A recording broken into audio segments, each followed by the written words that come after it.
This is तला शहीद और आज की वीडियो में हम देखने वाले हैं क्या।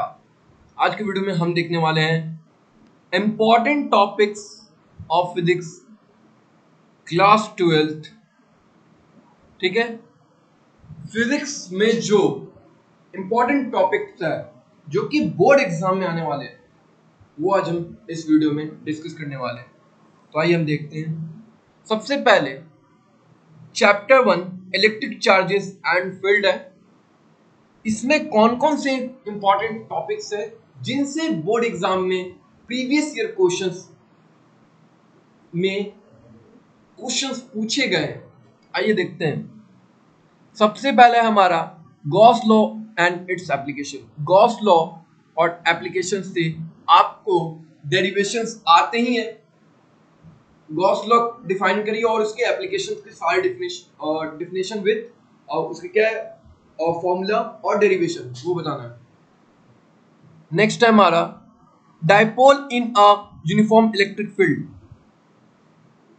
उसके बाद इलेक्ट्रिक फ्लक्स डिफाइन करिए या इलेक्ट्रिक फील्ड लाइंस को उसके प्रॉपर्टीज के साथ बताइए। Electric field due to dipole के फॉर्मूला क्या है, डेरिवेशन क्या है, सब चीज आपसे पूछा जा सकता है। नेक्स्ट है आपका कूलम्स लॉ। कूलम्स लॉ आपका वेक्टर फॉर्म में कूलम्स लॉ को आप लिखिए, है ना।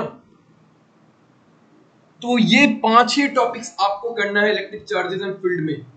जिन्होंने कुछ नहीं पढ़ा वो भी अच्छा ला सकते हैं अगर इन 5 टॉपिक्स को फर्स्ट चैप्टर में पढ़ लेंगे। ठीक है, वो कैसे पढ़ना है ये मैं बताऊंगा कि आपने इनका नोट्स बना लिया। नोट्स ऐसा होना चाहिए नहीं, आपका सेल्फ नोट्स होना चाहिए। ठीक है, नोट्स बनने के बाद ठीक है उसके बाद आपने डेली पढ़ा, डेरिवेशन है तो उसको प्रैक्टिस किया, फॉर्मूला है उसको लिख के प्रैक्टिस किया, हो गया। उसके बाद एनसीईआरटी के जो इंपॉर्टेंट क्वेश्चन थे वो भी मैं क्या करूंगा आपको टिक करके कि ये इंपॉर्टेंट क्वेश्चन है, ये आने वाले हैं और आए हैं प्रीवियस ईयर क्वेश्चन में, तो आपके लिए बहुत ज्यादा वो इंपॉर्टेंट है, तो वो भी मैं जल्द लाने वाला हूं। कमेंट में बताना आप ना मुझे कि आपको किस टॉपिक पे वीडियोस चाहिए, तो मुझे और मोटिवेशन मिलेगा उस टॉपिक पे वीडियो को बनाने के लिए। चलिए अब नेक्स्ट हम लोग बढ़ते हैं chapter 2 electric potential and capacitance. इसमें आपको कौन से इंपॉर्टेंट टॉपिक से जिनसे क्वेश्चन आते हैं। Energy stored in a capacitor. अब इसमें क्या है, इसका डेरिवेशन नहीं आता है। ठीक है, U is equal to half CV square जो था, अब इसका डेरिवेशन नहीं आएगा। अब इसका न्यूमेरिकल पे क्वेश्चन आ सकता है। ठीक है, नेक्स्ट क्योंकि पोटेंशियल सरफेस क्या होता है उसको पूरा आप देख लेना। Potential energy of a system of charges क्या होता है उसको आप देख लेना। ठीक है, next parallel plate capacitor, formula, derivation सब चीज देख लो यार। ठीक है, और लास्ट टॉपिक जो है इलेक्ट्रिक पोटेंशियल कैपेसिटेंस का effect of dielectric on capacitance. ठीक है, इसको आप देख लेना। नेक्स्ट हम लोग बढ़ते हैं चैप्टर 3 जो कि बहुत इंपॉर्टेंट, करंट इलेक्ट्रिसिटी। सबसे पहला हमारा जो आएगा concept of drift velocity. Drift velocity का 2 फॉर्मूला है, I is equal to NEAVD। ये वाला जो फॉर्मूला है ये कर लेना आप, है ना, वो कर सकते हो। किरचॉफ्स रूल्स, किरचॉफ्स के 2 रूल्स थे ना, वोल्टेज लॉ और करंट लॉ या फिर जंक्शन लॉ, वो कर सकते हो आप, कर ही लेना उसको। डिफिनेशन में पूछा जा रहा है। ठीक है, पूरा डिफाइन करिए दोनों लॉ को। टेम्परेचर डिपेंडेंस एंड रेजिस्टिविटी, इसका एक ग्राफ दिया होगा, उसको बनाना है कि कौन सा उस ग्राफ के अंदर में, ग्राफ से रिलेटेड क्वेश्चन हो सकता है कि बड़ा इसमें से कौन सा होगा। ठीक है, नेक्स्ट है हमारा करंट इलेक्ट्रिसिटी में सेल, बहुत इंपॉर्टेंट, ईएमएफ बहुत इंपॉर्टेंट, और इंटरनल रेजिस्टेंस। अगर सेल से आएगा तो डेरिवेशन आ सकता है। ईएमएफ एक अलग चैप्टर है क्लास 12 में, वहां पे पढ़ोगे। यहाँ पे फॉर्मूला बेस्ड है, इंटरनल रेजिस्टेंस से फॉर्मूला बेस्ड क्वेश्चन आ सकता है। ये आपका न्यूमेरिकल होगा एनसीईआरटी में, वो आप देख लोगे, मैं बता दूंगा, उसको आप कर सकते हो।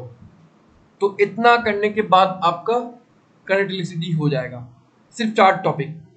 ठीक है, अच्छे से करना है हमें, अच्छे से, मतलब कि कॉन्सेप्ट ऑफ वेलोसिटी का फॉर्मूला पूरा डेरिवेशन से लेके सब पढ़ लो, ठीक है। उसको लिखने आना चाहिए, कितना अच्छे से आप एक्सपैंड करते हो चीजों को, जो भी टॉपिक आपसे क्वेश्चंस में पूछे जा रहे हैं, क्योंकि आप जितना लिखोगे, पूछा जा रहा है एक चीज तो उसके बारे में 5-6 चीज बताओ, ठीक है।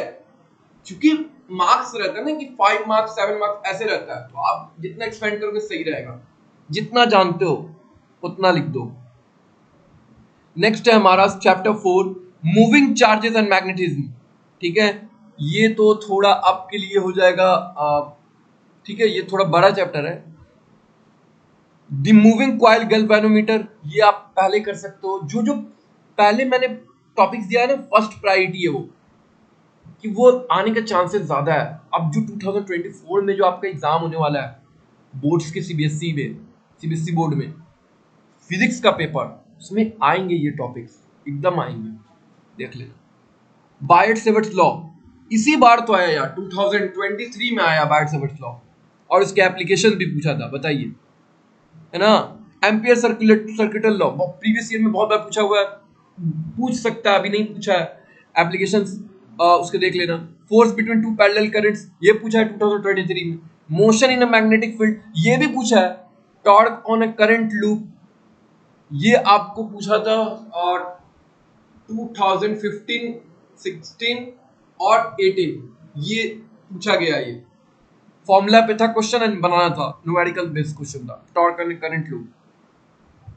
नेक्स्ट आ गए हम लोग थ्योरी के part, magnetism and matter, chapter 5, magnetic properties of material, पूरा देख लो, है ना। पैरामैग्नेटिक, डायमैग्नेटिक, फेरोमैग्नेटिक, सब देख लो, उसके डिफरेंसेस देख लो। नेक्स्ट है हमारा चैप्टर 5 में एक ही टॉपिक, अच्छे से इसको कवर अप करो। चैप्टर 6 जो हमारा इलेक्ट्रोमैग्नेटिक इंडक्शन, बहुत सारे लोग इसको जानते हैं क्या, EMI, इलेक्ट्रोमैग्नेटिक इंडक्शन, ठीक है, ये भी हो सकता है हमारा। अब इसमें जो इंपॉर्टेंट है, इंडक्टेंस क्या होता है, डिफाइन करिए, उसके ऐसा यूनिट 2 मार्क्स में पूछे जा सकते हैं। एसी जनरेटर को एक्सप्लेन करना है, describe AC generator, right the applications of AC generator and it's working principle of AC generator, पूरा। लेंज लॉ के formula, derivation, conservation of energy को डिफाइन कर सकते हैं। नेक्स्ट हम लोग बढ़ते हुए चैप्टर 7, अल्टरनेटिंग करंट, बहुत स्कोरिंग चैप्टर, मजा आने वाला है, मतलब जिसने अच्छे से जो पढ़ लिया, न्यूमेरिकल बना लिया, एनसीईआरटी, इसके लिए मैं बोलता हूँ एनसीईआरटी का न्यूमेरिकल एकदम वही हूबहू एकदम छाप देगा। सीरीज एलसीआर सर्किट के से रिलेटेड न्यूमेरिकल होगा, रेजोनेंट सर्किट से रिलेटेड, इस टॉपिक को पढ़ लेना, इसके डिफिनेशन, डेरिवेशन जो है सब पढ़ लो। पावर इन एसी सर्किट, किसी सर्किट में पावर को कैसे आप फाइंड करोगे।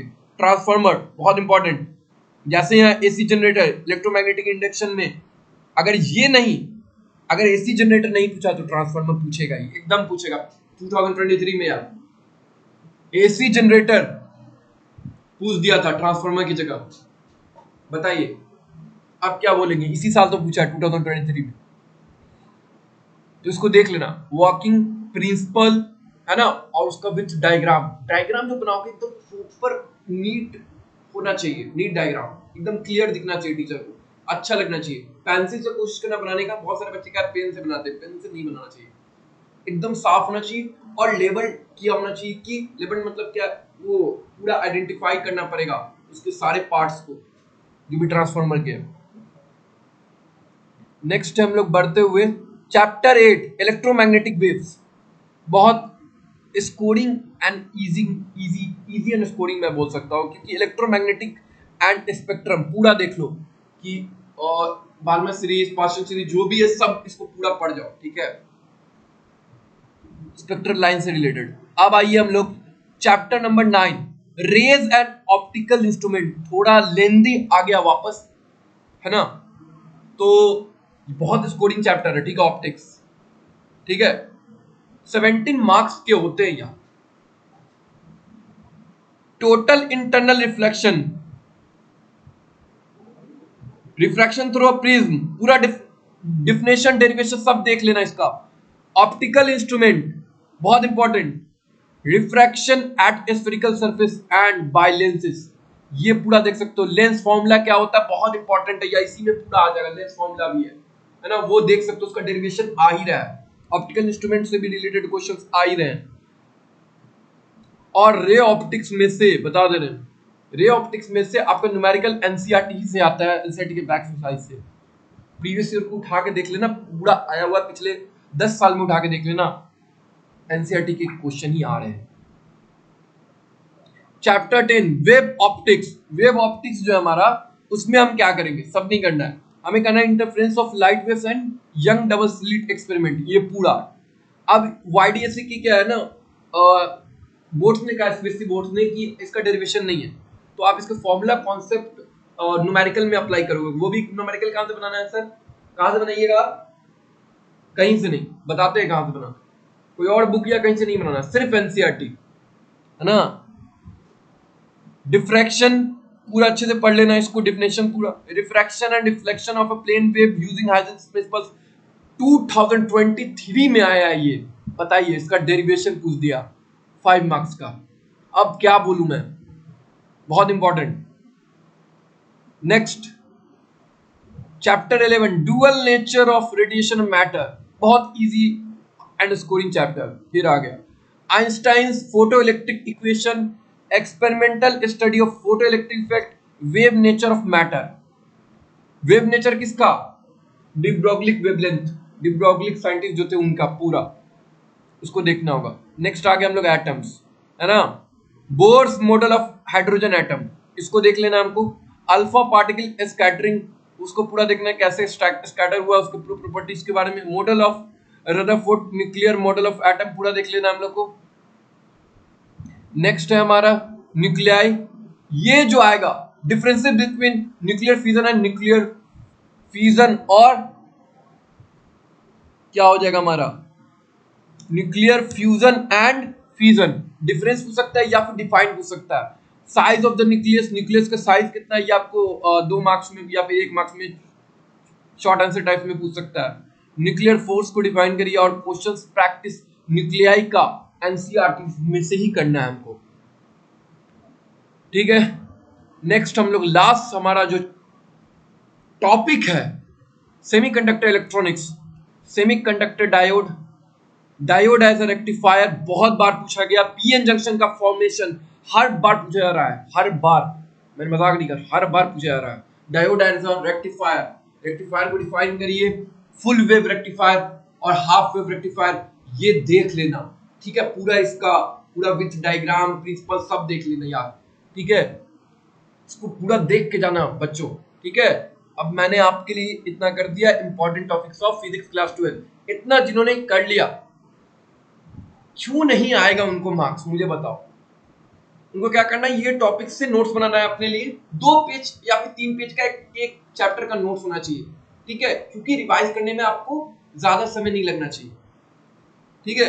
और न्यूमेरिकल जो बनाओगे, न्यूमेरिकल जो इंपॉर्टेंट होगा उसका अलग ही कॉपी में बनना चाहिए, ठीक है। और जो फर्स्ट टाइम बनाओगे, मान लो आपसे नहीं बना, कॉन्सेप्ट याद कर लिया, पढ़ लिया, सब चीज पढ़ लिया, लेकिन न्यूमेरिकल नहीं बन रहा है, अब क्या, ये न्यूमेरिकल को गोल कर लेना। सेकंड रिवीजन में वही न्यूमेरिकल हम प्रैक्टिस करेंगे जो कि हमसे नहीं बना था। इससे क्या है, कम समय में सारा प्रैक्टिस हो गया।